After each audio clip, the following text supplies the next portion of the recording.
Thank you very much for coming along to this Open Access Week event, which is also part of the Cambridge Festival of Ideas, which is a lucky sort of confluence for us here at Cambridge that the two events happen at the same time. My name's Dr. Danny Kingsley. I am the head of the Office of Scholarly Communication, and I look after scholarly communication and research services for the University Library. And we're very happy to be hosting this event this evening. I've got some sort of administration I need to do first, so let's just get that out of the way. There is no alarm planned, so if the alarm goes off, we do have to evacuate, and the place to evacuate is Laundress Lane, and which is, if you don't know, down the end of the street and slightly to the right, so basically where the Mill pub is, but we will be able to direct you. We do have colleagues, none of which are in the room right now, who are wearing the bright blue T-shirts. They're our sort of helpers. They'll be able to help you. And they're the people to also go, I'm not feeling very well, if you have a medical emergency. Wi-Fi is available in context of EduRoam or Uni of Cam, or otherwise your own provider, which I know doesn't always work in Cambridge. I apologise for that. If you do need to go to the loo, it's just at the end of the corridor. The men's loo is on this floor and the women's loo is one floor up. And no food or drink in the auditorium, please. Now, we are going to be live tweeting. We've got a live tweeter in the room, and the Twitter feed is #ChangeTheWorldOA18. That's #ChangeTheWorldOA18 if you want to follow along. We are also filming, so there's a photographer and filming team from us, commissioned by the University of Cambridge, who will be filming tonight. So the photographs and films may be published, transmitted or broadcast in official university publications and in university publicity materials, including websites and social media. If you don't wish to be photographed or filmed, please position yourself away from the camera or you're welcome to leave the venue. Questions from the audience will also be recorded, or if you prefer not to speak into the microphone, because this will be the microphone that will be handed around for the questions, you need to talk into the microphone, which sometimes feels weird because we're a small group of people. It's for the benefit of the filming. That's why we have the microphone. And so that will be moving around when it comes to questions. So we'll have questions at the end of each of the individual talks, and hopefully we'll have a little bit of time at the end maybe for a little bit of discussion. Now, this is where it gets interactive. We need to film the verbal consent for those of you happy to be filmed. So those of you who are sitting in the visible area of the audience, not but here, could you all say yes to confirm you are happy to be filmed? Yes.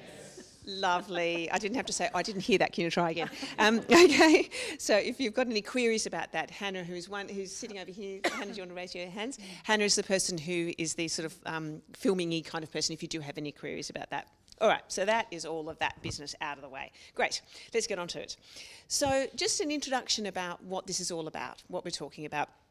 So in a university environment, we often talk about the impact of research, and it's usually in the context of academic reward.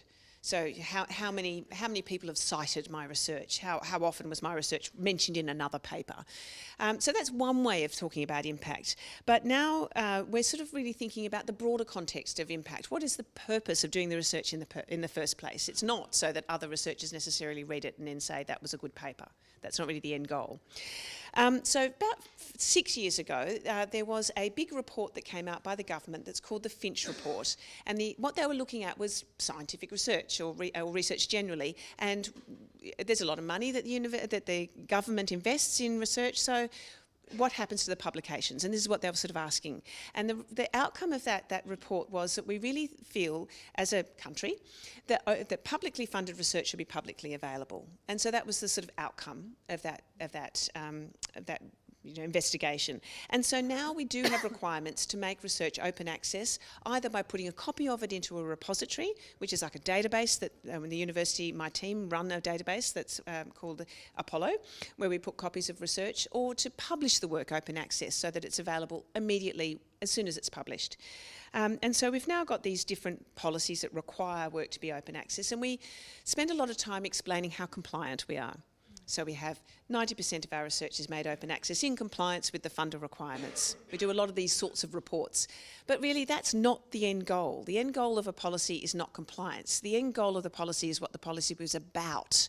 And so that's what we're talking about tonight. What is open access about? What are we achieving by making our work, the research that's done here in this institution and across the whole world, really, but certainly in the UK, available? Who benefits from this? So that's the conversation we're having this evening. So we've got 4 speakers. So our first speaker is going to give us a realistic view of what open access means if you aren't living and working within an affluent university town in the UK, such as the one we are now in. Dr. Nilam Ashra-McGrath is going to look at the barriers that exist to accessing researchers experienced by researchers from all sectors based in the Global South. Then we'll have Dr. Rafael Mitchell, who's going to tell us about his involvement with the African Education Research Database and the issues surrounding publication and policy making he's encountered with his research. Dr. Phil Weir is going to shift the focus a little and returning to Europe and the question of what happens after research and data is made open. He'll talk about how open access helps drive a wider open innovation framework with open source, open data and open standards. And finally, Dr. Alexandra Freeman will offer us an alternative model, asking if we were to start over with scientific publishing, what would it look like? And is there a way that a single platform can tackle the issues we're going to hear about? So we'd like to extend a huge thank you to all of our speakers this evening who've joined us from Cambridge, Leeds and Belfast. And we're so happy to see so many people here this evening and hope that you will share your questions with us at the end of the talk. So on to our first speaker, which is Nilam. She's a researcher and communication specialist for the global development sector. Her work spans health, livelihoods, education and NGO management. She leads the research uptake function for COMDIS HSD, which I presume you're going to tell us what it is, a consortium of NGOs based in Bangladesh, China, Nepal, Pakistan, Swaziland and the UK, working on communicable diseases. Her expertise includes advising non-government organisations and researchers in the Global South on aspects of open access publishing and how to navigate the open access landscape.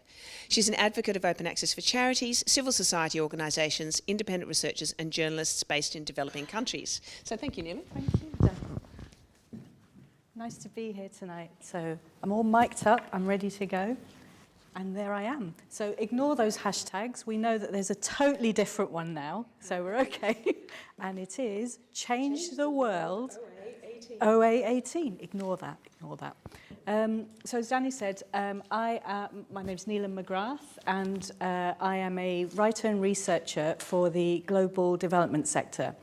So over the last 2 decades, my work has spanned livelihoods, agriculture, education, health, NGO management. And over those last 2 decades, what I've seen is a pattern where whole sections of society are cut out from accessing research that is done by them, for them, and about them. And when I talk about whole sections of society, I'm talking about non-government organisations, charities, civil society groups, little community groups. I'm talking about government ministries who often fund the research that they don't have access to once it's published. I'm talking about independent consultants, journalists and media outlets, and even researchers themselves. And so I'm here today to share with you, well, firstly, ask the question, is it really plain sailing? And I'm talking about, is it easy to access research in the Global South? And when we talk about the Global South, I'm talking about low and middle income countries. Is it plain sailing? I'll answer the question for you right now. No, it isn't. So that's that, put to bed. So, and I should also say that the other speakers here tonight are going to share with you some really fantastic work that they're doing. But I am the Eeyore to all of their Tiggers. You know, I'm the dark kind of cloud for this kind of event. So I just want to present a kind of different take on open access. When we talk about, actually before we start, I just want to know who in the audience does not work for the university? You don't work for the university? This is brilliant. This is absolutely brilliant. And so how many people work for the private sector? Oh, even better, yes. And so the rest of you work for what? Public sector, schools, hospitals, charities, yeah? That kind of thing. Okay. So I am here representing you, actually, but transfer that to the global south. So I work with people exactly like you who are working in the public and private sector who do not have access to research findings that would inevitably help them be more efficient and more effective in their jobs. So so take, for example, the farmer who doesn't have access to information about the latest pesticides. For example, a rural health worker who doesn't have information about the most recent or the most effective regimen to treat tuberculosis, etc. So these are the kind of findings that I'm talking about, okay? So it does affect you. So although I'm talking about the global south, I want you to bear in mind that you are more than likely to experience some of the things that I'm about to talk about in this affluent UK setting, if you haven't done so already. And I'd really like to know if you have. So what I've been doing for the last few years is talking with my network of people and saying, well, is what we're experiencing unique to us in the global development sector? And so we've started kind of collating information about it. And what we've found is that there are 5 kind of areas where that people experience in terms of accessing research. And I'm going to unpack a few of those for you tonight. It's mainly around the time and the bureaucracy in accessing research, the kind of crazy workarounds that they go to, the kind of to navigate the kind of paywalls, and I'll talk more about that. The idea that what is out there through open mechanisms is only partial. It doesn't give the whole picture of the kind of research area that they're interested in. People don't often know which portals to go through to access research. And finally, cost. Cost is a massive, massive issue in terms of accessing research, okay? So let me start to unpack that a little bit. Firstly, time. When I spoke to my colleagues, my network, I said, what is the real issue here? And they came back saying it is hugely time consuming and it's very, very taxing. Got gentlemen there nodding. Okay, so you've experienced this. Can I ask what your area is? Well, I'm involved in knowledge liberation, right? So doing exactly something that and it's really challenging, very time consuming. Yeah, okay. Huge barriers, great. Well, we need to talk more after this and compare notes. But this is a really, really big issue. So journalists that I spoke to in Nepal and the Philippines saying, well, we have to book time with people to be able to get access to documents. We shouldn't have to do that. When you're a journalist and you're working to press deadlines, you should not have to wait a week to get information on a particular kind of medicine or a particular kind of policy, yeah? We have to, these are the journalists, we have to get recommendations from people to be able to access the university libraries in our country. Now, that's a huge barrier, okay, very, very bureaucratic. You have to write to someone abroad. Sometimes that person who is abroad is me. Sometimes I get the request saying, look, can you help us out with this? You've got access. You've got the golden pass, which is a university email address, which gives me access to, it's Narnia, isn't it? It's the keys to Narnia. I've got access to a university library. So I get a lot of requests saying, could you send us information about this? Most people have to wait for their status as a researcher to be validated in order to even access stuff. And when I talk about researchers, I'm talking about people who have gone through some sort of formal training. These are the people that I work with. Some sort of formal training where they've gone through a master's or some sort of qualification or a PhD, which qualifies them to be a researcher. Not every researcher works at a university. Some people volunteer at charities. Some people work in government ministries. Some people work as independent consultants. But the title that they have, if it doesn't say researcher and if it isn't associated with a top-class institution such as this one, it means that they just don't get access. So although they've spent tens of thousands of pounds going through the training process of being researchers, that infrastructure that they once had when they went through that training process is no longer available to them. So they have to spend a lot of time and bureaucracy having their status validated just because their job title is something like project officer. Yeah? So this is a huge barrier. inevitably, this kind of back and forth and the bureaucracy, it just makes the organisations they work for very, very, it makes them less agile. And I work with a lot of non-government organisations. They're known to be agile, okay? So whenever there's a humanitarian need, they respond much quicker than governments do often. So if you think about Oxfam and ActionAid and whatever, they're able to mobilise very, very quickly. But if they don't have access to research, they become less agile. How can they possibly know, without research to hand, what works and what doesn't work? More importantly, what doesn't work? And as individuals, it makes us less efficient. It makes us weaker, okay? So bureaucracy is a huge issue for the network that I work with. But they try and counter this through crazy, crazy workarounds. I mean, they try and navigate and circumvent all sorts of things just to be able to access the research. So the usual process is if you want access to a research article, you would email an author and hope that they would reply. But, you know, in our experience, that has mixed results, really. Sometimes, you know, the author isn't there anymore, or for whatever reason, they just don't reply. So not a great process, and again, very time-consuming. Has anyone heard of Hinari or Research for Life? Yes, you have. You've heard of Research for Life. Okay, so most people haven't heard of Research for Life. I recommend you look it up. Try and get on their portal if you can. Try and get access to research articles. It's not as easy as it sounds. So Research for Life, and maybe you can help me out, Alex. Research for Life is an initiative by the UN, and it allows people in low and middle income countries to access tens of thousands of journal articles for free or low cost. So sometimes there's still a cost associated with it, depending on which country you're based in, okay? That has, I mean, it's getting better. The Research for Life scheme is getting better, but that has mixed kind of, we have mixed experiences of dealing with it. Hinari is one of the Research for Life portals that deals with health. So there's one on health, there's one on agriculture, there's one on law, I believe, and there's a couple of others as well.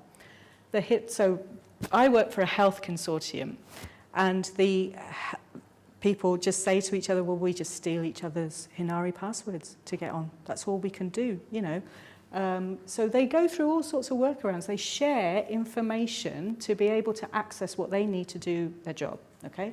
Steal passwords, they use illegal sites, they use something called ResearchGate, which is, I'm not going to describe it very well, but it's like a peer-to-peer sharing repository. Is that the best way to describe it? It's like Facebook for scientists. It's Facebook for scientists. Okay, okay, yeah, okay. Yeah, you really sold it to me. So they use kind of mechanisms like that, but that's still quite time-consuming, and not everything is there, okay? This I find really astonishing. This is the craziest workaround, that people ask for favours from relatives who are studying in the US, in the UK, in Australia. And can you imagine the kind of conversations that those people have? You know, so you're relying on a relative, a cousin, an aunt, an uncle who is studying somewhere, and you're saying you work in health and they're studying engineering, and you're saying to them, well, can you just download all these articles and send them to me? And the other person's like, well, yeah, but I've got my own work to do. I'm not going to, you know. So that kind of happens time and time again. But I think that is the craziest workaround. Why should we have to do this, yeah? The other thing that people do is plead with people in UK-based institutions or any academic institutions to try and get honorary research fellow titles. And what that does is allow individuals to have access to the library. And the library at a university, remember, is Narnia. It's the keys to the kingdom, okay? So we plead for things like that. We absolutely plead for things like that. Hugely time-consuming. Bear in mind, this is the global development sector. We should be working efficiently towards zero poverty. That's our aim. We're bogged down with all of this, and we're qualified researchers. We need to know what's going to make our work efficient. more importantly, we need to know what isn't working, what's gone before that definitely doesn't work, so we don't duplicate it, okay? But instead we're doing all of this. What is out there, and there are a lot of schemes out there that are, you know, kind of popping up where it's much more open and research is being made available for free. That's great. It should be done all the time. But what is out there is it doesn't give, or the perception is that it doesn't give a full summary of the theme, of the research theme. So for example, if you take tuberculosis, anything that's out there, or my colleagues would say, well, what's out there in open access journals doesn't give us the full picture. We still need to know about the stuff that's behind a paywall for us to be able to get a holistic kind of picture on how to deal with this particular disease, right? So this idea that there are partial summaries through open access is kind of stifling global development, okay? There's an over-reliance on only using open access portals, but that's not giving everyone everything they need to be able to do their job effectively. We have, because there's no richness, there's no nuance to what's being presented. There were some complaints when I spoke to my colleagues. They said, well, you know, we look at university websites and not everything is up to date. So where do we find the up-to-date stuff? So it's fine to go to an author, but, you know, according to the website, they haven't published in 3 years, but we know they're working on something. How do we get hold of that stuff? Yeah? So a few kind of like niggling things like that. There's also the perception that anything that is free or openly available is at the expense of quality. So whatever is openly available is actually poor quality. That's the perception, which has to be countered because that simply isn't true. It's a different story if you're doing Dr. Google, yeah? You've got pain in your elbow and suddenly you're on a forum on Google and thinking, oh yes, I've got a cure for my elbow. That's a totally different thing, you know? But robust, peer-reviewed evidence that is available through open access journals, that is actually very, very, very high quality. So there's a lot of misinformation around that, but that has to be countered. So these are the kind of issues that are coming up with regard to the kind of partial summaries. When I asked my colleagues questions, I got a lot of questions back about, well, I don't even know where to even begin thinking about repositories. And incidentally, there is a very good Wikipedia page on data repositories, and it is very, very long and very, very detailed, and people keep adding to it. So I always refer people to that. But they keep saying to me, well, what about other portals? What about Research for Life? Why are universities talking about these repositories when we look on their websites and we don't quite know where to find it? How do we do that? So I got a lot of questions aimed at me. How do you even search a database?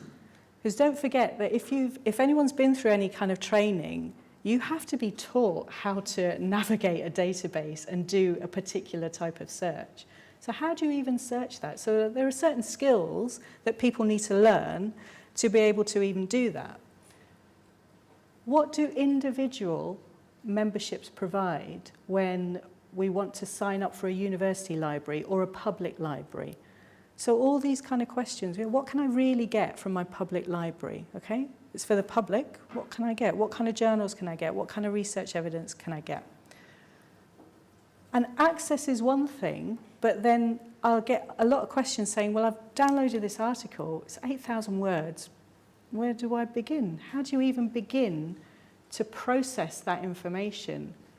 How do you extract what you need, the little nuggets that you need to be able to do your job effectively? So if you're working in a particular business, say you're working in engineering, how do you know where to even begin to find an answer to your particular problem from one article? And you won't get it from one article. You'll have to do a massive literature review. In an engineering field, you'll have to look at all the data. That takes time. And you need training to do that. So access is one thing, and then interpreting the evidence is another issue altogether. So it's quite multi-layered. Is open access plain sailing? No, it isn't. Do you remember? I told you it wasn't. And then finally, research is just too expensive to access. Research evidence is a very, very powerful commodity. It is for sale. It is for sale by academic publishers. It is for sale by, it's being bought up by hedge fund managers. It is a powerful, powerful commodity. In the right hands, it has the potential to lift people out of poverty, to solve their individual and collective solutions. But when it's not being given out for free, then we are stunting the global development sector, okay? But it is a commodity, make no mistake, and this open access movement, or momentum, or whatever you want to call it, is trying to counter that. A lot of people here who are not part of the university, public and private sector workers, I am willing to wager that very few of you have factored in the cost of paying to access research articles just to do your job. It's not a cost that people think about, and it's very, very expensive. An article can cost anything between $20 and $30 upwards, one article, okay? It is income generation for academic publishers. It's income, it's a commodity, it's for sale. But if you work in a charity, you don't factor in these costs. Why would you? You wouldn't even think about it, would you? You'd think about doing your fieldwork. You'd think about public engagement. You'd think about advocacy. You would not think about how much you have to pay to access work that is done, or access research that is done for your benefit. This leads to lost opportunities, as in the global development sector, we're just not being efficient enough in how we access information. We're not being efficient enough in how we advocate for our rights. And this has been my experience over the last 2 decades. I'm part of an open access community, so I'm always on my soapbox about this. And if you follow me on Twitter, you'll see a long-running diatribe about why it's important. But these are the kind of 5 areas. This is a nice little summary to tweet. 3 minutes. So these are the areas that we found were challenging. These are the areas why it's not plain sailing. Now, I have a lot of respect for the kind of projects that are going to be spoken about tonight, and I think we should support them wholeheartedly, unconditionally. But there is still a lot of work to do. If I was to ask you to do one thing, I would ask you, as a takeaway from tonight, to think about the portals and the schemes that could give you, in your jobs, access to the research that you need to be able to work efficiently, to be able to move your organisation to another place, to a better place, for you to be able to do your job more efficiently, to feel better in your job, etc., etc. Think about the portals and schemes that you can do, that you can access, and try and access them. And if someone tells you no, hustle, campaign, don't take no for an answer. And that would be my message to anyone, actually. So talk to your public library, talk to the university, your local universities, have a look at the Wikipedia page for all those repositories, and please get in touch with me if you need any more information. And I think my time is up now, so thank you very much for listening. Thank you for your time.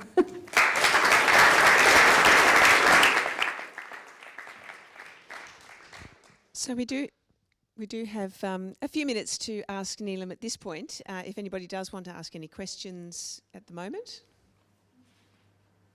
We're all absorbing. I've just been blasted by my... Okay, we'll hopefully have some time at the end as well. Thank you, Nilam. Thank you. Okay, so while we're doing the changeover, I will introduce our next speaker. So that's a fantastic introduction to sort of explain what this is about. and why it's necessary and what the point of open access is and what we're trying to achieve. So now what we're going to look at for the next three speakers is really ways of addressing that, attempts to try and sort of address that need beyond some of the ones that Nilam described. So now we've got Dr. Rafael Mitchell speaking. His talk is on open access research and policy impact, experiences from developing the African Education Research Database. Rafael's worked in education since 2002, and he's spent the last 10 years working in sub-Saharan Africa and other low-resource contexts as a teacher trainer, researcher and evaluation consultant.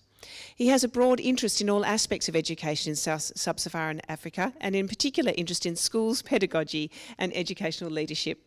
He's a research associate within the Research for Equitable Access and Learning Centre, where he's undertaking a project to map education research with implications for current policy and practice conducted by sub-Saharan Africa-based researchers, institutes and networks.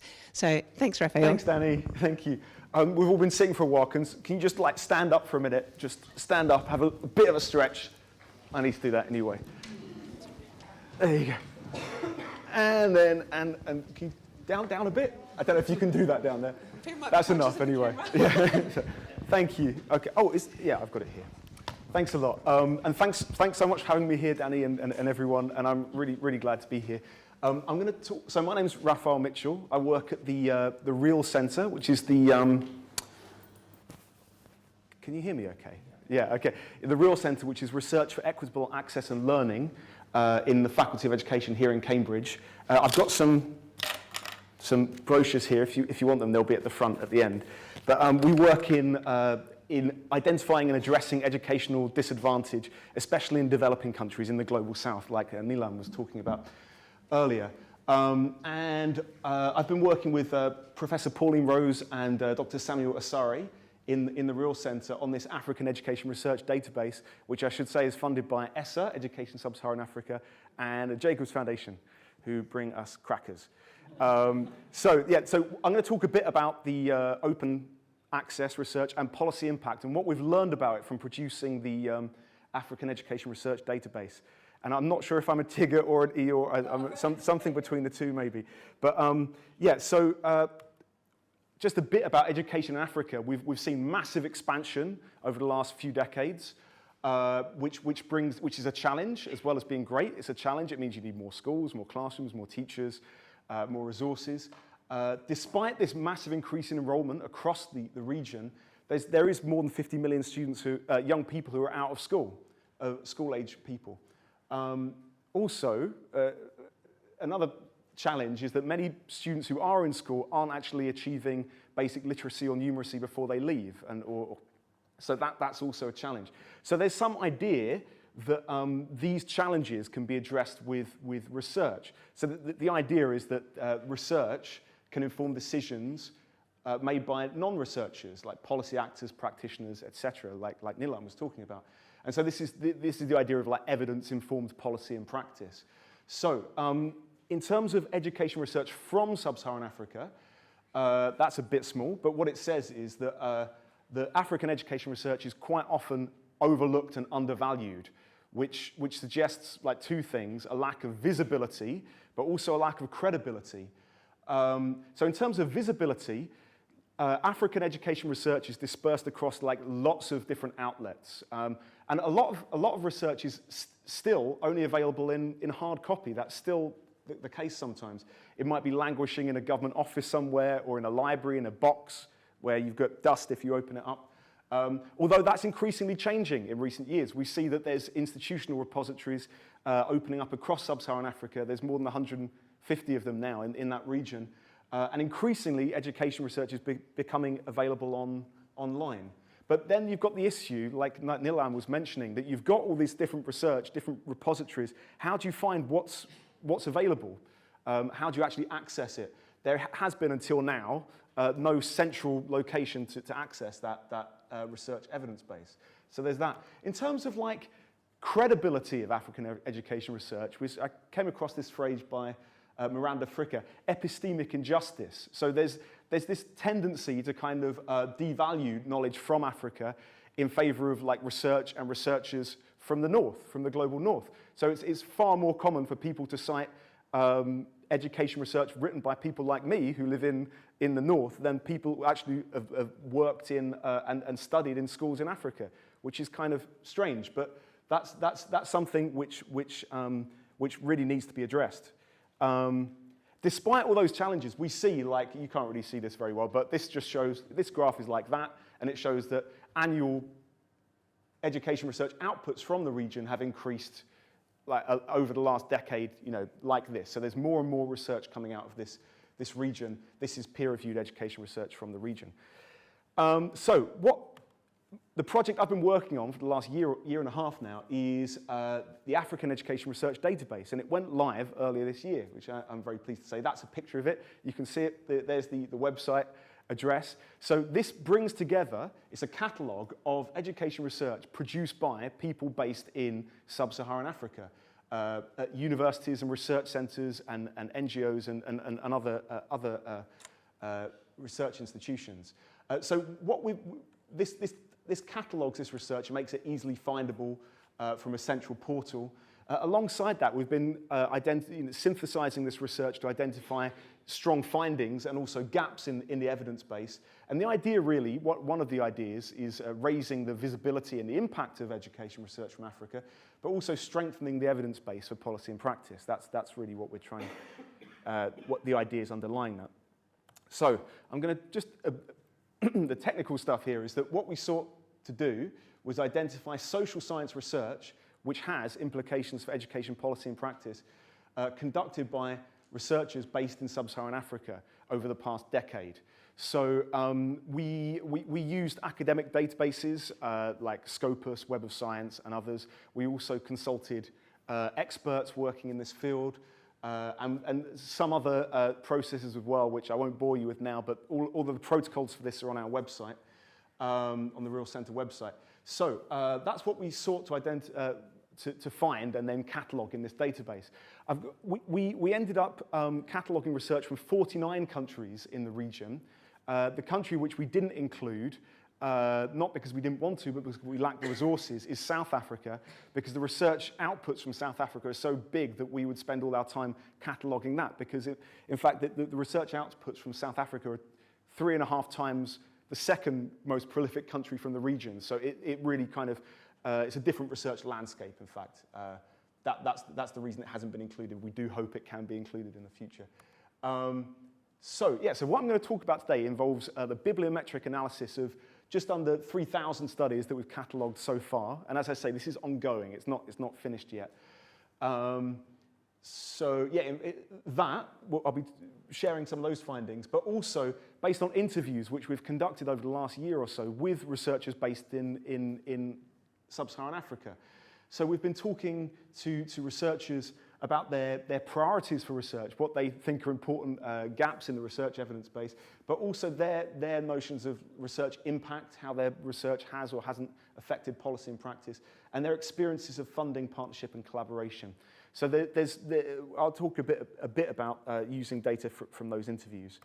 So here's a picture. So question for you, can you see any patterns in this? And there are some goodies. Any patterns in this? This is research outputs from the region. Green shows that there's a lot of research outputs coming out from it.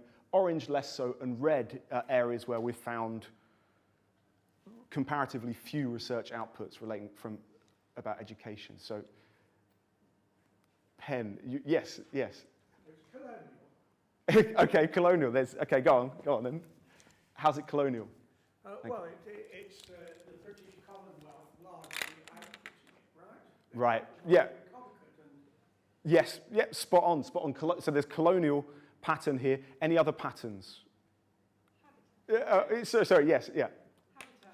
Habitat. The jungle aren't doing so well. Okay, yeah. Okay, that's true. And yeah, sorry, yeah. Conflict, maybe? Conflict as well, thank you, yes, yeah, excellent. Okay, well done. So you're absolutely right. When I said we searched about 75% of the articles we've found so far are through the mainstream databases, Scopus, Web of Science. Now, there's a colonial, so the colonial element here is that in green, we've got the Anglophone countries who were colonized by the British Empire.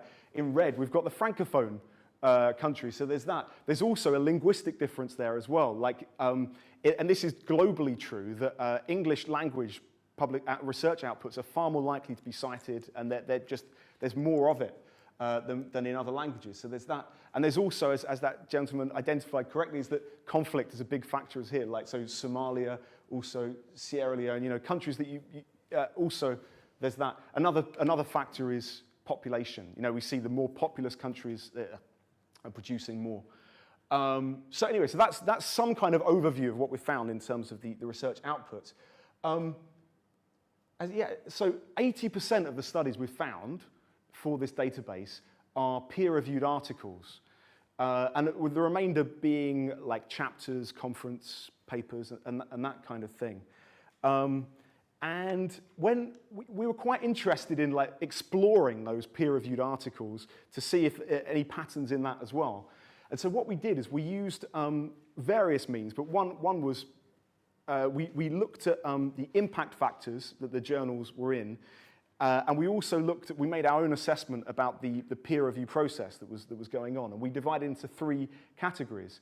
And so what I'm going to show you on the next slide.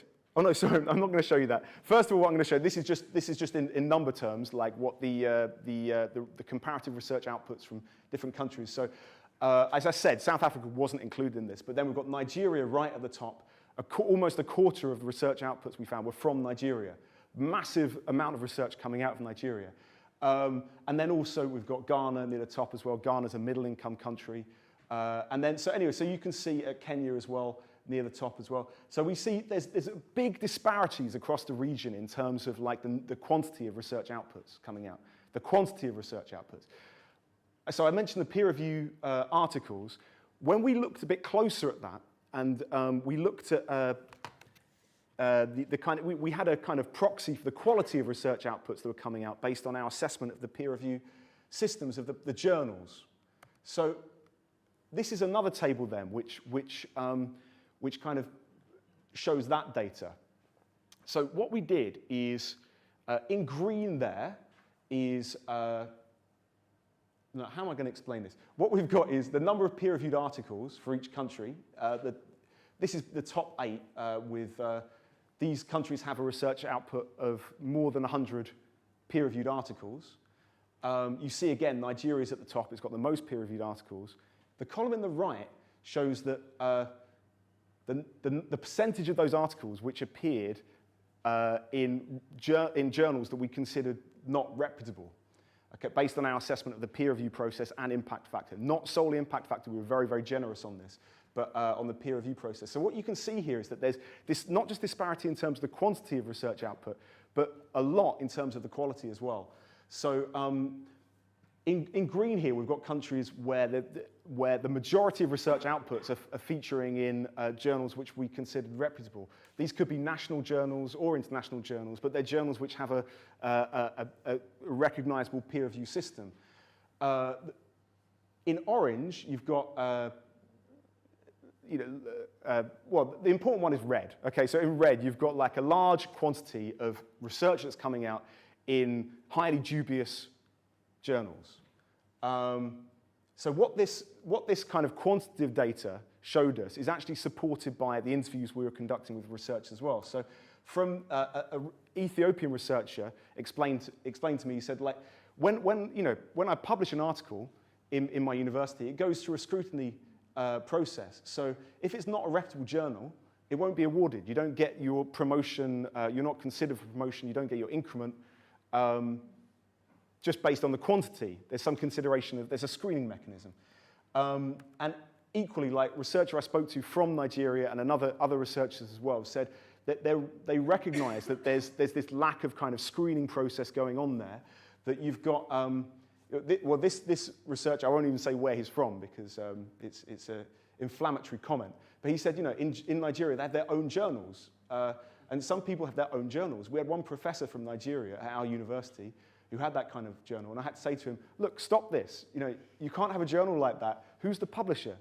And so that was, what we can see is that we've got this, going back to this slide, you've just got different kind of academic incentive practices at the different national level in these countries. I want to take issue with something that Nilam was saying earlier. She was saying, if it's in an open access peer-reviewed journal, then it's good quality, it's robust. In fact, we found in that kind of section of journals, which I'm saying are not reputable, we found quite a lot of open access titles. If you want to submit like a GCSE essay or an A-level essay, to an open access peer-reviewed journal, you can do that. You can publish immediately, there's no peer review, and there's almost no copy editing. So to the extent where you'll see spelling mistakes in the title, you'll see that. But it will be open access. So we get them as well amongst these kind of not reputable publishers. Another kind of model that we came across is paywalled. So it takes what seems like legitimate scholarship, it takes it and puts it behind a paywall, which is so inaccessible that even in Cambridge, I can't get access to this research. So that means, almost no one has got this in the world. It's been called like kind of a vampire press, because it takes like living research and locks it and sucks the lifeblood out of it. And the idea is that the people who publish in this then have to go and convince their librarian, by the way, there's this great study that I've done, it's in this book, why don't you get it for the library? So that's another kind of model of a business model, basically, because these are, as Nilam correctly, these are businesses, these publishers, they're making money out of this. So those were two kinds of journals that we came across in developing a database. I just want to think a bit more about what we mean by open access in the context of sub-Saharan Africa. So we did find that roughly a third, just over a third of the publications from, about education research in Africa are open access. And in fact, many journals which are from sub-Saharan Africa are exclusively open access. They could be published by, a lot of them are published by universities, especially in southern Africa, and but almost every country will have some open access journal that they, and this is quite a new thing as well. It used to be just hard copies, so which you'd have to buy, but now increasingly it's online. But what does it actually mean, to be open access, open? Because to find research, you have to go through a database. These databases, Scopus, Web of Science, and others, you need an institutional login to get that. Like Nilam was saying, like it's not, the article itself might be open access, but then how do you find it? That's a problem, which is one of the rationales behind this African education research database is it's making it it's from a single platform, making it visible. But another problem is ICT infrastructure. So there was one university last year. This is University of Ouagadougou in Burkina Faso. And a lecturer said to me there, we don't have internet provided by the university. Each teacher you manage it by yourself. So, she didn't have an institutional login for her university's internet. That wasn't there. So on her salary, she's paying, which is internet, by the way, is more expensive in sub-Saharan Africa than it is here. That's another factor. So people are paying to access research, often from their own salaries. A lot of universities do have internet provided, but then it might be on a virus-ridden computer. That's another factor as well. I just want to briefly, like the last few minutes, I just want to talk a bit about the uses of research outside academia, because a lot of the idea about open access research is kind of premised on this idea that research can be of use to non-researchers. So a lot of the researchers we spoke to from Africa, they really had a desire to produce research which was locally relevant at the national, regional, and local level. And they wanted to encourage positive changes in policy and practice by working with teachers, principals, and other stakeholders at the institutional level, or by informing policy actors and decision makers. So that was what they wanted to do. It's quite different, in fact, sometimes to research here, where people are rewarded more for kind of theoretical development, disciplinary development, that kind of thing. In fact, what we see in the global south, more so, I think, is this desire for local relevance to bring local changes. And this is an indicative quote of that. One research said, in all of the research I do, I always think, what's the policy implication for this? If there isn't a policy implication, I'm not going to do it. And that's a standard that I set by myself in my heart. That's not always the standard by which we do research in the North, I don't think. So another thing they said is that there's more and more interest now in using research evidence by policy actors.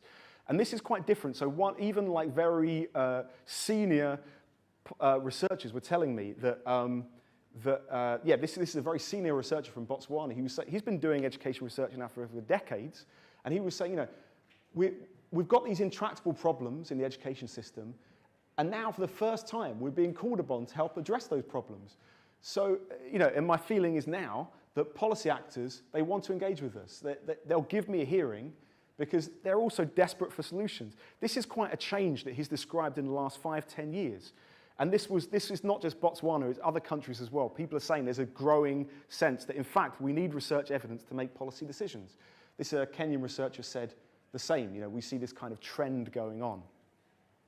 But as I say, a lot of the researchers that we spoke to are kind of more senior researchers with a lot of experience of influencing policy and practice. They said it's very important to understand what are the policy actors' concerns, what are their priorities.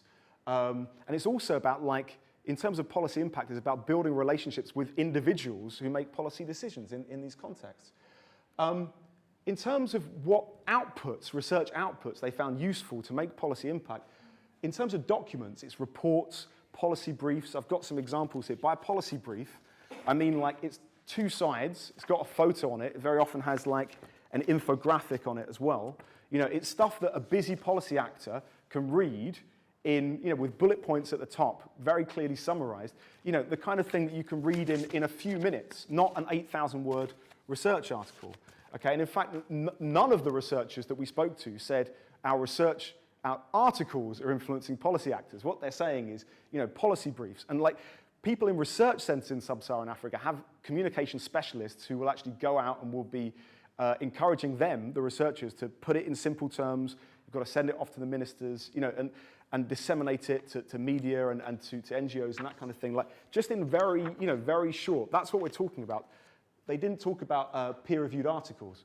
And the other thing is they talked about the importance of face-to-face meetings, workshops, and other events. In terms of events, one researcher said, I took the minister of someone from the Ministry of Education and brought him to a school which the government didn't acknowledge it existed. It wasn't on the government records, and to show it existed, I physically brought him there. That kind of strategy is important for actually making an impact on people's memories and making them see reason. And in fact, this same researcher said, once you finish writing the report, that's when the real work starts in terms of impact, because then you start making bookings with people in the ministry, and you've got to go again and again and again. You've got to be persistent, because they're not going to say, oh yeah, come tomorrow.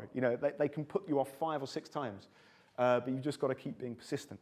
So that's an important message, I think, in terms of impact, these policy briefs. And again, there's some at the front here which you can take, and also just persistence as well. But really, that's my EOR thing in terms of open access research, is research is very important, peer review is very important for quality. In terms of which research actually making it to decision makers' hands, is it articles or is it something very short which summarizes that in a non-academic language? So thank you for listening. There's the website, which I hope you'll visit if you've got an interest in education research or in citing academics who are not from the north but from the south. So thanks for your time, and that's it. Thank you. Cool. Thank you, Rafael. Does anybody have any questions immediately now? Yep, Peter? Hang on, Peter. Peter Murray-Rust, very pleased that you highlighted the value in evidence-driven policy research, because I think academics spend far too much time, on looking at their own navels and so on. What I would challenge is the idea that high impact factor means good. I think that the capitalist press has done a huge disservice by promoting this. For example, I'm on the board of a journal. I'm going to flay them alive in public. They charge $2,000 without remission for anyone in the world, and at least 50% of this goes straight to the shareholders. The cost of open access should be no more than $200. It's now $2,000, and this is a rip-off for the Global South, which is utterly unacceptable. Yeah, thank you for the point. I'll just respond to that immediately, if that's all right. So we wanted to be as inclusive as possible in this catalogue, the database. So we considered impact factor, but we also, like a lot of national journals or very reputable university journals from Ethiopia, for example, don't have an impact factor. But that's a reputable journal. So we included. What we didn't include, and in fact, some of the not reputable journals that I mentioned are listed in mainstream academic databases, and I think there is some payment going on there. And but I completely agree. Impact factor does not equal quality. Yeah. That's an interesting point. I'll just talk about, you if you want to swap over. Interesting point, which talks to the question of academic reward and something that has already come up about that academic behaviour changes depending on the rewards that are put in front of people. And we certainly see that here in relation to the change moving towards open access, because that's what the funders tell you to do. It's not necessarily because people think open access is the best thing ever. It's because that's what brings the money in, basically. So academic reward is incredibly important, and there is a focus, unfortunately, on impact factors, which is completely and utterly skewed, and is the cause of quite a lot of the problems that we do have in the whole scholarly communication system. But that's for another day. Meanwhile, while we're here, I'm going to introduce Dr. Phil Weir. He's a graduate of Corpus Christi College, Cambridge. So while he comes from us from Belfast, he was here before as a student. So with the company Flax and Teal, he won the 2016 Northern Ireland Open Data Challenge. And this challenged participants to create new and innovative resources using data from Open Data NI, a public sector open data portal, to assist with teaching in schools. And he was awarded Phase 2 funding for the project Our Raging Planet, which is aimed at geography students from 11 to 16 years old. He previously also did publicly funded biomedical research and development without journal access. So I'll hand over to Phil. Great, thank you very much. So I guess I feel like morally obliged to continue the Winnie the Pooh analogies here. I think I'm going to have to be the piglet. I work for a small company, and in fact it's a very small company, it's me. However, I do a lot of work in collaboration, so I'll talk a little bit about that. But I'm generally very enthusiastic, and I'm having to try and follow along Winnie the Pooh and his publishing in the International Open Access Journal of Honey, and try and actually get some benefits from that. So this is maybe a little bit of a feedback, what we find. So I guess I was asked to speak about how open access can impact industry. And I kind of feel like there's a very simple answer is, if industry can't make use of freely available high quality research, it's not very good at its job. Now, thankfully for this talk, there's a lot more to that story, and actually, to have an impact, open access has to make a concrete change. So I'm going to argue that open access is part of a wider open transition that we're seeing a lot, particularly in the software industry, that's where I am, and that it's a launch pad. So just to dispel the notion that industry is having to discover openness, this isn't something entirely new in industry. And I'm going to begin by a brief anecdote with acknowledgements to Alessandro Nuvellari's open access historical research, which led to it, and talk a little bit about the 18th century Cornwall. So hands up if you expected me to talk about the 18th century in Cornwall. Great, I should have put that in the abstract then. So in the 18th century Cornwall, there were mines. And mines were potentially very profitable. And in fact, they were so profitable, getting tin out of these mines, that you had mine adventurers, who were entrepreneurs flooding to Cornwall to try and get mine out of the tin, or the other way around. Now, they were struggling to get down very far because the mines would fill with water. And in 1765, James Watt, who's a university technician, came across a way to make the steam engine more efficient. He then got an angel investor, patented himself up to the hilt, and started selling into Cornwall as a subscription service, getting water out of mines. Now, a lot of the mine adventurers got a little bit fed up paying all of this money, and they started to create pirate mines that they designed and implemented themselves. And very quickly, Watt's team started attacking them in the courts, and the IP battles effectively froze innovation in the steam industry for the best part of 20 years. However, in 1800, the patent ran out, and about 10 years later, after all of these adventurers had given up enjoying their free IP, they decided to practice what they had preached after swearing all this time about Watt and his IP. And they created an engine reporter, which was a journal for sharing all of the ideas, all of the innovations, all of the metrics that engineers were generating in these mines. And for those of you who are familiar with it, it was a little bit like in 19th century GitHub, a repository where engineers could contribute and improve their job prospects, improve globally the competitive, the income for their employers, and basically show off a bit. The year-on-year efficiency gains in Cornish mines trebled that year, and they stayed trebled for 30 years. So this isn't new. This is a new idea for our industry being open. But nowadays, we are seeing it kind of coming back, certainly in software. Now, innovation and collaboration, there's lots of situations in which small companies, I'm going to say SMEs because I feel like I need a good acronym. SMEs, small companies, benefit from this kind of collaboration. I work as part of a consortium, quite R&D focused consortium, where we actually, by working together on projects, are able to take on larger projects and work with larger clients, but also to do our own internal R&D we couldn't otherwise do. Also doing this kind of collaborative point-to-point work with colleges. So I also work with Belfast Mets, which is a college in Belfast, and there will be case-by-case interventions, innovation interventions, working with people and doing bespoke research to get companies moved forward. However, this is all part of, I would argue, a wider trend. And it's about a sector-wide collaboration. And I think that's where the link between academia and industry gets quite exciting.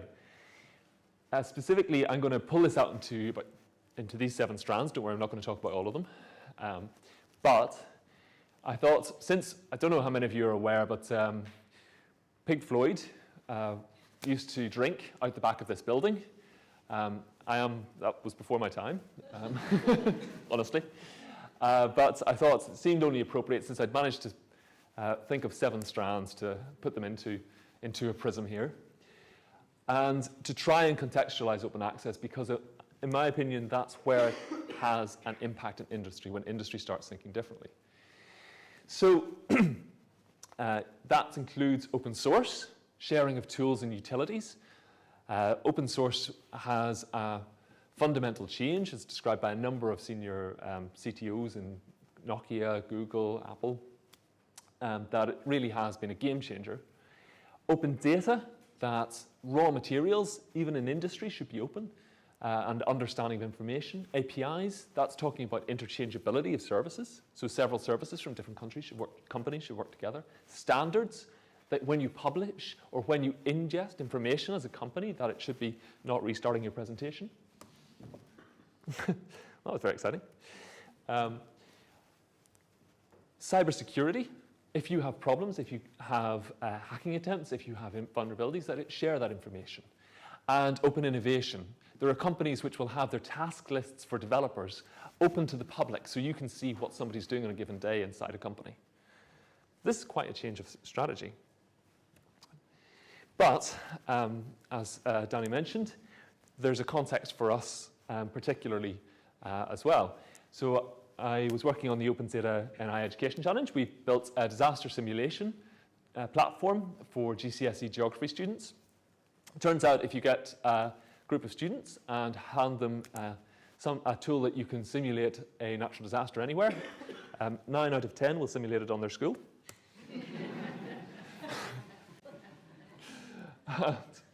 So this is kind of the prototype video here. So what we did was take some very rough algorithms for earthquake danger areas and for flood risk areas and for lava flow. Very rough, and I'll emphasize this is for areas that don't have these disasters, like Northern Ireland, which we've got our own disasters that aren't these. But we gave them the opportunity to explore the data. So for example, you'll see that we've got lots of different data sets.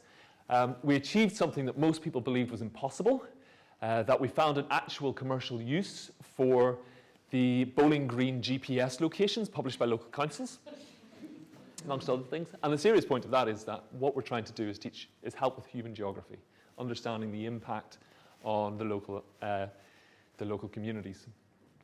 So that's all open source. And ultimately, for us to do simulation, and this is my experience in simulation, and particularly in my previous work doing surgical simulation, you need access to research. This project wouldn't exist if we didn't have those algorithms and the open source libraries behind them. Moreover, we also spotted that there's some issues with data. Now you notice that we had some open data there. You'll see this is the pedestrian crossings in Northern Ireland. There are some issues with this data set. Some of the points are on the wrong side of the border for budgetary purposes. Some of them are in the sea, which is more important. You can take your pick depending on who you're talking to. But we realized that this is part of a wider problem of identifying anomalies. So we worked with the Open Data Institute in London to try and build a platform to make life easier for data publishers trying to identify anomalies. And that's also entirely open source. So what we have tried to do is, starting from open access and open source coming out of academia, is to create tools that actually enrich the ecosystem, including public sector. Okay. So I'm going to try and abstract this a little bit. Are many of you familiar with technological readiness levels? A quick show of hands. Excellent. I'm sure the rest of you are devastated that you don't. You'll find out shortly that that's fine. The idea of technological readiness levels is a very broad brush way of saying 1, basic research, kind of blue sky research, up to 9, ready to go to market. Generally focused on things that can be turned into an actual product or into a piece of engineering. For businesses, big business particularly, are able to expand most of that. They're better catered up at the top end where they're getting something to market, but even basic research, you can think of Philips and this CD, or Bell Labs and quite a lot of the information age. Commercially focused research institutes are also in quite a good position to span most of that, where they have an incentive to get up towards the market end. So think of Fraunhofer's MP3 patent, for example. So there are good examples of where this can happen, this collaboration. They're perfectly positioned, and a lot of very successful collaborations have happened. They're also in a very good position to pay for journal subscriptions. Where it's slightly more challenging, potentially, or arguably, is academia and SMEs. Academia on its own is not necessarily geared up for the actual finished, polished product end, and SMEs are rarely geared up for doing blue sky research. And where you can get a lot of collaboration is on case-by-case basis, but it can be expensive, it can be hard, it can involve key personnel overlaps, and sometimes it doesn't have the market impact that would maybe be hoped for. So how do you make that a systemic collaboration, sector-wide? And I'd argue that starts, as in our case, with access to the research. That access to the research then means you have a variety of SMEs who are dependent on academia. And their dependence on academia turns into them wanting to link back to improve the research that's coming out. And there are certain areas, you see this in machine learning, you see this in various types of AI, you see this in numerics and data science particularly, and not exclusively, where they start providing open APIs that researchers can use, or open source and collaborating on projects together and returning real world data. But is this just me kind of rambling? Yes, it is, but I'm going to go on to some other topics too. The example I'm going to pick here from somebody else is from oistories.org. It's got some fantastic examples. But I particularly like this quote from the CTO of a company called Eagle Genomics. The idea that would you have $1 billion economic impact for the Human Genome Project if everyone was spending $50 for each paper? Well, if you're doing a literature survey, and I can tell you this from having to try and implement a wide range of electromagnetic radio frequency, cryoablative, and irreversible electroporative, maybe the word. Not sure, didn't read enough papers, apparently. Techniques, to understand the impact of them, you have to read a lot of papers, not just the ones that you know you need, the ones you might need. And that's a big difference for a small company. Because I realize there are a number of researchers here, I feel I should try and provide a little bit of non-anecdotal evidence. So I picked out a couple of papers that I kind of feel demonstrate this. Most SMEs, so small companies, have difficulties accessing articles. If you're looking for attributed impact as a researcher, bear in mind the strategy is find a different paper. And research data in particular is a challenge.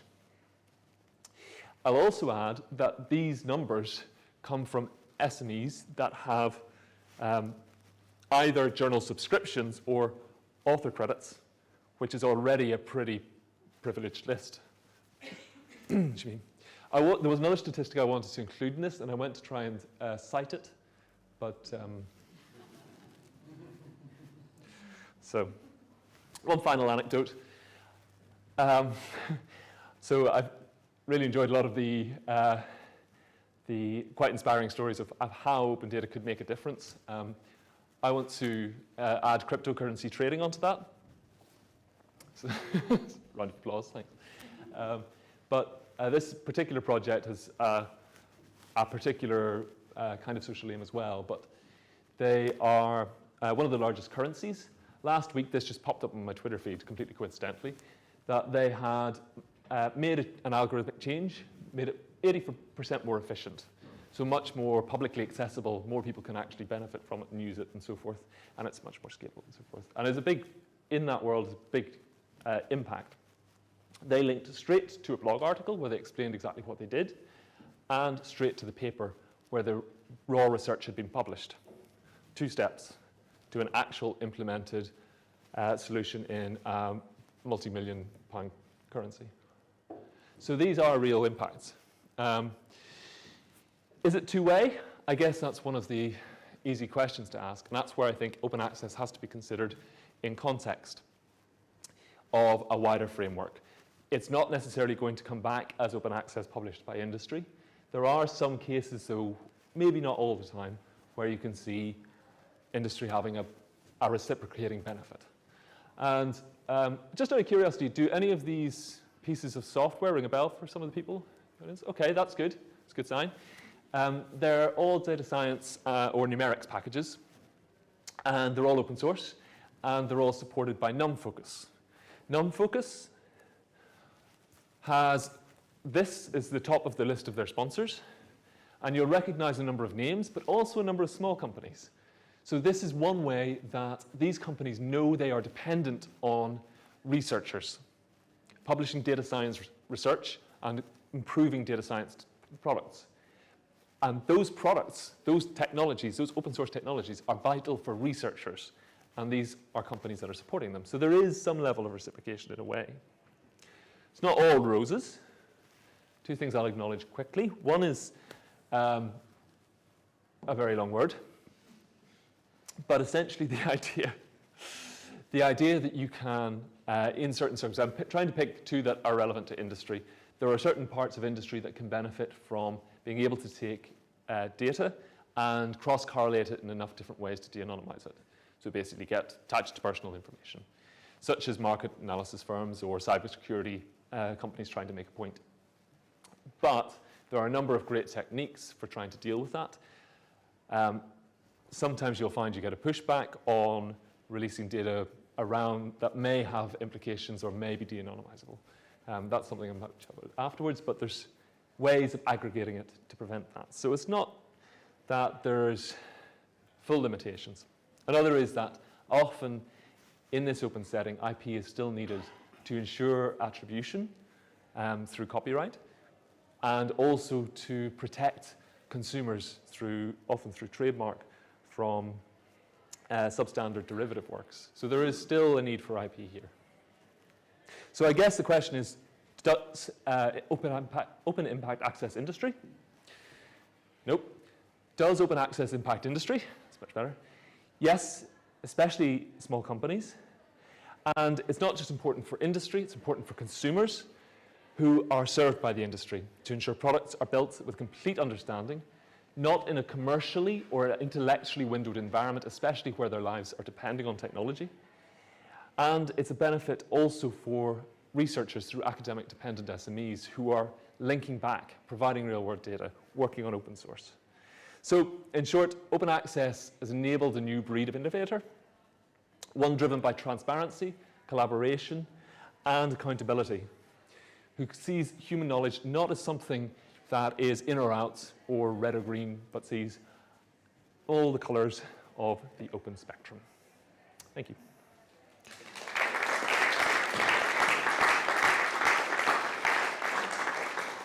Thank you, Phil. Are there any questions of Phil? No? Okay, so while there's changeover, I'll talk about de-anonymizability. So we have to deal with this quite a lot because one of our requirements is to make research data available as well. And we have a sort of saying about as open as possible, as closed as necessary. So we can't make all data available. And one of the things that is something to think about in terms of that question about re-identifying somebody from an anonymised source is, for example, slices of brain, images of slices of brain. So those very, very thin slices, those images, and individually they're not identifiable. But if you put them together, you can actually recreate somebody's face. So something that starts off as an anonymised source can become very quickly a very, very identifiable source. So there's these sorts of issues that you need to think about when you're talking about anonymisation and sharing data, just as an aside.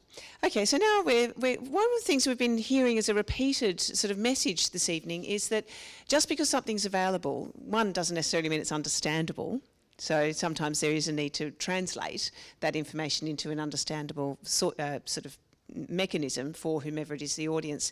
But secondly, it's actually quite hard to find because it's all over the place and people don't necessarily know where to go to find it. And so what we're finishing up with this evening is an alternative way of thinking about how we actually put things together, because the system is hard to find because there are so many different systems. So if we were to start again, what would happen? So that's what Alex is going to talk to us this evening. So we're talking to our last speaker, who's Dr. Alexandra Freeman, and since 2016 she's been the Executive Director of the Winton Centre for the Risk and Evidence Communication. She previously spent 16 years working for the BBC, primarily as a producer and a director for BBC Science, and her work's won numerous awards. She's helped develop contents for computer games, social media and websites, as well as formal learning resources. And she's, rather excitingly, a finalist in this year's Royal Society competition, The Pitch, which is a forum for ideas to positively change research culture. So we'll find out next week if her project Octopus will win the first prize grant to support its implementation. So fingers crossed for that. So thank you. Over to you. Thanks very much. Yeah, so as Danny said, my background was outside academia. All that time working in the media, I had no access to any of the academic resources, and I used all those tricks. I mean, I can't even, at an institution like the BBC, we were using the work experience logins for getting back to academia. And then coming back to academia just a couple of years ago, I realized that everything wasn't rosy on the inside of academia either. Although we might have access to the world of scientific publications, access isn't everything. And I think there's a more fundamental problem than just paywalls. So one of the first things is obviously how to find relevant stuff. Even with all the searching tools that we've got, finding stuff is a problem because, as Danny says, it's very spread across all sorts of platforms. But then there's the other big problem. How do you know if something's any good? And we used to rely on peer review, but as we've heard, predatory journals and less reputable sources, now they can be peer-reviewed, but that's not necessarily a marker of very high quality. And some of them aren't peer-reviewed, but it's very difficult to tell if you're not an expert in that field, whether that journal is a peer-reviewed journal or a non-reputable journal.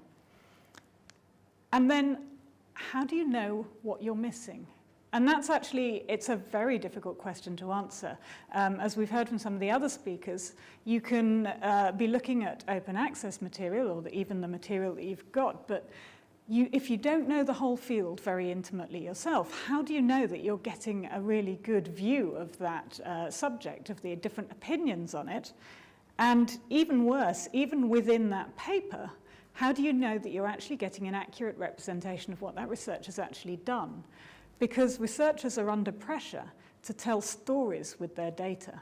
They're not just publishing absolutely everything that they've done. They may have done 30 experiments and they're only publishing the results of one of them, and they're only telling you about the one analysis where they got a positive result, and you're not hearing about all the rest. So the idea of trying to use the current academic literature to get a really good, thorough understanding of what's going on in a field, I think is being fundamentally undermined by the way that we publish, we disseminate, and we share our research. So, as Danny said, I had to think about what would we do if we could start again from scratch. And I'm going to take you into a slight fantasy world now, but it's a fantasy that I think is entirely achievable if we had the not necessarily just the means, but if we had the initiative and the changing culture to undertake it. So my idea, I'm calling it Octopus, and it's putting everything in one place. So I said this is a fantasy world, bear with me on this. Imagine it all in one digital platform, which is completely language agnostic for a start. So you type in your native language, everybody reads it in their native languages. The automatic translation tools are now getting incredibly good, and I'm sure even over the next coming months they'll improve. I've tried out some of them with scientific papers, and apparently to people who are native readers, it works remarkably well. So it's language agnostic, it's all in one place, it's all digital from the start, which means that it's easily searchable, it's easily organized, and it's also think of it not as a big sort of monolithic, big commercial publishing platform. It's distributed, it's open source, and it's modular. So if you have a fantastic idea of how you could add something to this and improve it, you can add that code and make it work better. So we're actually kind of using the expertise of the audience. But I don't think it's just paper that's the problem. I think there's the whole problem with the concept of scientific papers and journals. The scientific process works in a sort of chain. You define a problem, you come up with a hypothesis around that problem, you come up with a method to test that hypothesis, and then you start gathering data, and so on down the chain, all the way to coming up with real-world implementations for what you've found. And at the moment, the way that we publish is that you force people to get all the way down this chain before they can publish any of it. And that is forcing people to find a story, to find a narrative through the work that they're doing. And that kind of retrospective fitting of a story is biasing what's being published in the first place. And it's also making everything incredibly slow, because it can take years to get to the bottom of this chain. So I like to imagine if each of these was the unit of publication. So as soon as you come up with a hypothesis, you publish it. You get your credit straight away for having that idea. Once you've collected some data, say you are just doing a student project, you've just collected a small amount of data, you publish that, again, straight away, linked vertically upwards to the protocol that you've followed that's already been published. And that, on its own, it might not be big enough to give you statistical results, but it can help other people, because once it's up there, it can be combined with other people's data that they've also collected according to the same protocol. And so I see this idea of publishing in smaller units, allowing people to publish much faster, to be publishing in smaller groups. So if you're in an area where there isn't, if you're in a country where it's not easy to collaborate with people physically around you, you can still be publishing. And because you're publishing in smaller groups, that makes it much more accountable and meritocratic, because you get the benefit, you get the credit for what you personally have done. And it also puts equal value on each of the different parts of the research chain, including the real-world use there, which is often forgotten by academics in the global north, as we've been discussing. And so for each of these, there are different skills involved. If you're a statistician, you often have to collaborate with other people before you can publish anything, and you're relying on their research skills to hold your reputation up. If everybody gets merit for what they've done, then it's a much fairer system. And I think it also allows a much more collaborative workflow, because instead of only collaborating with the people that you know, in this model, you can collaborate internationally with everybody who's publishing at the same time on this area.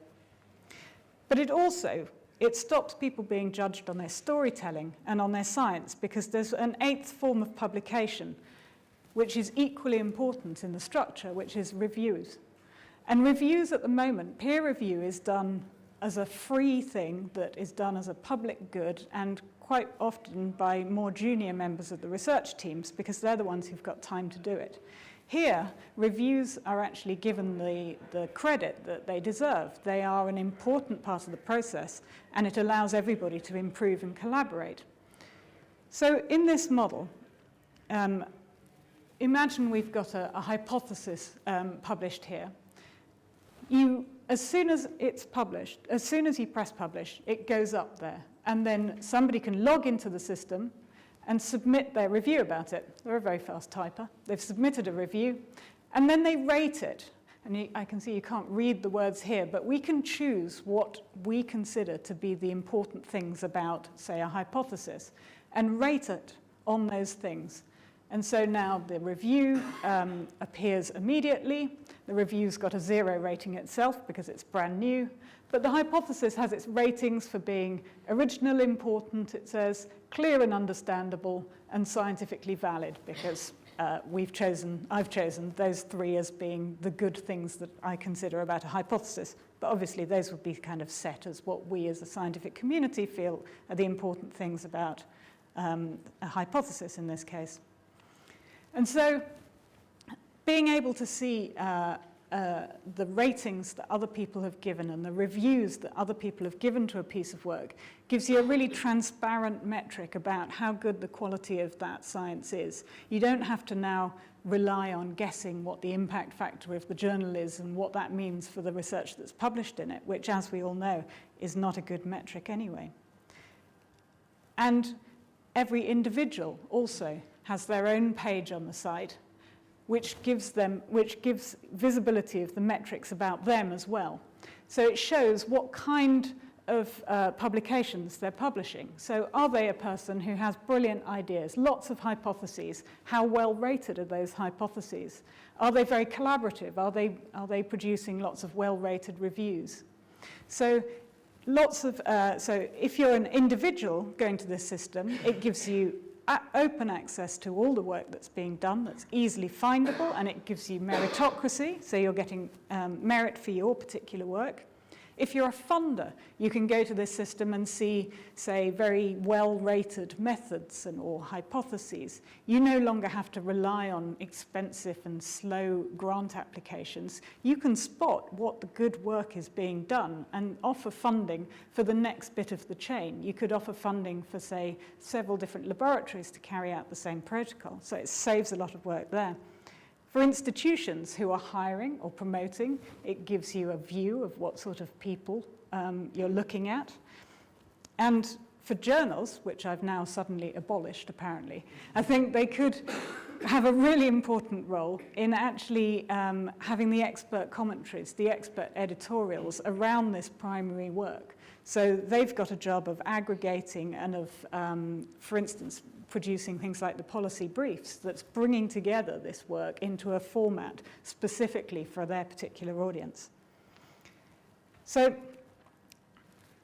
with Octopus, my idea of making it as accessible as possible is that everybody can read everything, regardless of your language, regardless of your financial resources. And accessibility, which is that you can actually see transparently what other people's views are of that work. It gives you a much better idea of reputation, and it incentivizes the full disclosure of results. So it's pushing people towards being as open as possible with their work. And so I'm very much hoping that this is an idea that we can start putting into place, because technically it's not that difficult to build. It's all about cultural change. And I think if you make things as useful as possible to as many different people from day one, that's the only way that we can hope to achieve culture change. Thank you.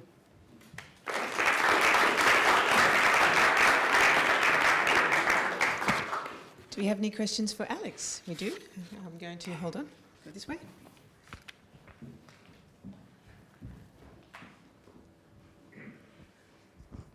Thank you, excellent ideas. Have you had thoughts about how you do the, you've talked about quality and of current peer review processes. In this instance, there are lots of examples on the internet of spoofing, of quality, of credibility, you know, TripAdvisor reviews all written by the Chinese in sweat houses and things. How do you've got Mendel up there, how do I know that's really Mendel? Well, I know it's not, but, and therefore he's got a quality rating, and if I see him reviewing it, I'll give him X stars, and you rank and weight the research. How do you get all of that together in a way that I can trust? I think that goes back to the previous speakers as well. You talked about Sub-Saharan Africa, and some of those journals have no reputation at all. How do I get a ranking if I'm doing the searches on any of this through your system or through the current systems? So I think if we make sure that there is no such thing as an anonymous login, that everybody is logging in through their institutional login, as it were. So if you are at an institution, if you are at an industry site, if you're in a government site, all of these give you a login. We have ORCID at the moment, which is the academic logins. And we could have organizations such as scientific societies that allow you to get a login. But then once you've got a login, everything is under your name. So you can't make comments or ratings that are anonymous. So that login, that particular personal page that you've got, shows all your activity. My hope is that would discourage unprofessional behavior, and it would also show if there were rings of people who were just rating mates, essentially, because you could look and see the activity of somebody. So if they are only rating the same person, you would soon see that coming up. And the problem is, and it is the fundamental problem, is allowing complete open access whilst trying to limit it, to stop anonymous logins. So I think that is where the most difficult problem is. It's easy if you say it's just academics, but of course we want it to be open to researchers in academia, in industry, in NGOs and outside. And I think that's where the only solution that I can think of is through something like a professional societies that can in some way accredit people. Okay, so thank you very much, Alex. So we've come to the end of our time. We've got, one more quick question. Well, thank you for the presentation. I think it's fascinating. I've got a question which is connected with your logo, all of science in one place.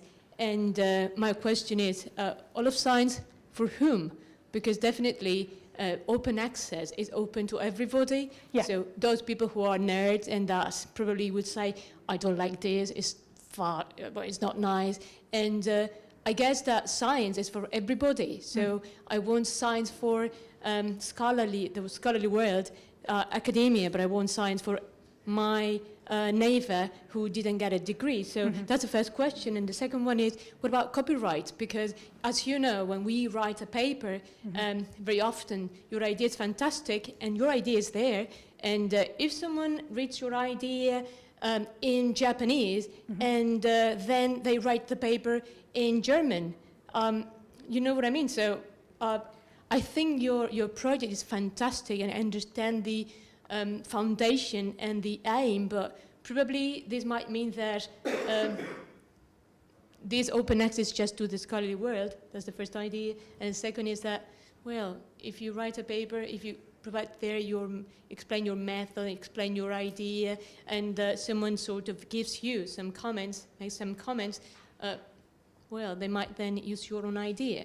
Thank you. Okay. Do you want me to, so the site's there for everybody to read. I've had one person suggest that there might be even the, as well as literal language translation, that there could be a lay translation as well, that you could be encouraged to write a lay summary of your work in each case to help include everybody in that reading, which would be entirely possible. So it is supposed to be open to everybody to read, to start with. So that's one answer. On the problem of essentially of plagiarism, I mean, plagiarism can be a problem at the moment. I see in this system it's actually easier because it's all in one place and it's all searchable to be able to spot plagiarism more automatically through robot searches of it. And there is a red flag system there as well. So if you spot something that is misconduct for ethical, plagiaristic, copyright reasons, you can red flag something which would automatically email the author. And if they didn't respond and resolve within a set time period, it would automatically email their institution. So you could raise flags and issues of if you thought somebody had plagiarized something. But of course, as soon as somebody's pressed publish, it's date stamped. So, you can easily see who's got priority on things. So I think it's already better than the current publishing system in that respect. Yeah. Thank you. And I think some of those comments really point to the complexity that is the scholarly communication system anyway. So it is an incredibly complicated system that relates to the whole production of work in the first place, to the dissemination of that work, the use of that work, and then what's tied into it as well in relation to reward, both financially certainly for some of the publishers right now, for small and medium enterprises and other industries that want to try and create and innovate and then capitalise on work, and also for the individuals, for researchers themselves who publish partly obviously because they want to tell the world what they've found out, but have necessity to publish in certain places at the moment because of the way reward works. So it is a complicated environment, and no one solution is going to solve everything, and there will always be issues. But it's very important for us to think about those broader questions. So I think that really probably the takeaway message is that it's complicated, and that open access probably is not changing the world. And I think it's not changing the world because it is only trying to deal with one aspect of this quite complicated environment, and so the question of being able to find something in the first place and then being able to understand it once you have found it are pretty crucial. And so that's the sort of things that I think probably for us to change the world we need to focus on, is the discoverability and the understandability. But I hope that you found this evening interesting and inspiring and made you think a bit about some of these other aspects of open access. And thank you very much for coming, and I hope you enjoy the rest of your Festival of Ideas. Thank you.